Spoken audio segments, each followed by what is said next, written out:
ফুটপাত দখল করে ব্যবসা করা হকারদের উচ্ছেদ করার নির্দেশ দেন মুখ্যমন্ত্রী মমতা বন্দ্যোপাধ্যায়। আর সেই নির্দেশ পাওয়ার পর নড়েচড়ে বসে ডোমকল পুরসভা। ইতিমধ্যেই তা নিয়ে প্রশাসনের সমস্ত পর্যায়ের আধিকারিকদের নিয়ে আলোচনা হয় ডোমকলে। আর সেই খবর চাউর হতেই ডোমকলের ফুটপাত ব্যবসায়ীরা তৈরি করে সংগঠন। বুধবার সেই সংগঠনের তরফে উচ্ছেদ রুখতে পথে নামে হকার উচ্ছেদ কমিটি। ডোমকল হাসপাতাল মোড় থেকে পুরাতন বিডিও মোড় পর্যন্ত মিছিল করা হয় ব্যবসায়ী থেকে তাদের পরিবারের সদস্যরা। সেখান থেকে ফিরে ডোমকল এসডিও মোড়ে এসে মিছিল শেষ হয়।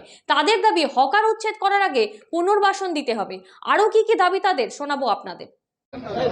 আমরা মিছিল করলাম সারা রাজ্য জুড়ে যে হকার উচ্ছেদ হয়েছে, সেই হকার উচ্ছেদের প্রতিবাদে আমরা আজকে রাস্তায় নেমেছি।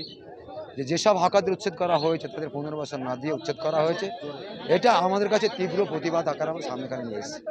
সমস্ত হকারদের পুনর্বাসন দিতে হবে যেখানকার যে এলাকায় হকারদের উচ্ছেদ করা হয়েছে, এবং বিনা কারণে বিনা নোটিশে তাদেরকে উচ্ছেদ করা হয়েছে। এটা আমরা প্রতিবাদ করছি।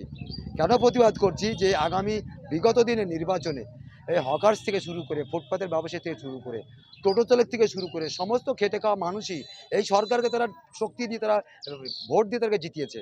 অথচ তাদের কাছে কোনো বার্তাই ছিল না যে তাকে উচ্ছেদ করা হবে না।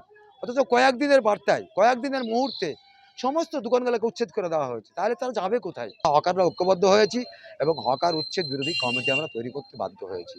আমাদের প্রশাসনের কাছে আবেদন, সমস্ত হকার্সকে উচ্ছেদ করা চলবে না। এই দাবি যেমন আছে, যদি হকারদের কোনো উন্নয়নের কারণে, প্রয়োজনের কারণে উচ্ছেদ করা হয়, তাদের পুনর্বাসন দেওয়া না হওয়া পর্যন্ত তাদেরকে উচ্ছেদ করা চলবে না।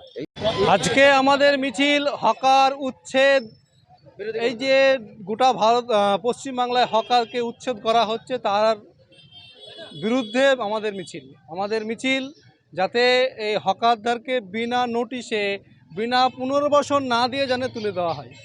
যে আমাদের এখানে পৌরসভা হয়েছে, পৌরসভার রাস্তাঘাট হবে, হয়তো কোথায় কি সংস্কার করবে, কিছু করবে, উন্নয়ন করবে। তো আমরা চাই উন্নয়ন হোক, পাশাপাশি হকাররাও থাকুক। হকারদের পুনর্বাসনের ব্যবস্থা প্রশাসনকে নিতে হবে। প্রশাসন যদি হকারদের পুনর্বাসনের ব্যবস্থা নেয় তবে কোনো অসুবিধা হবে না।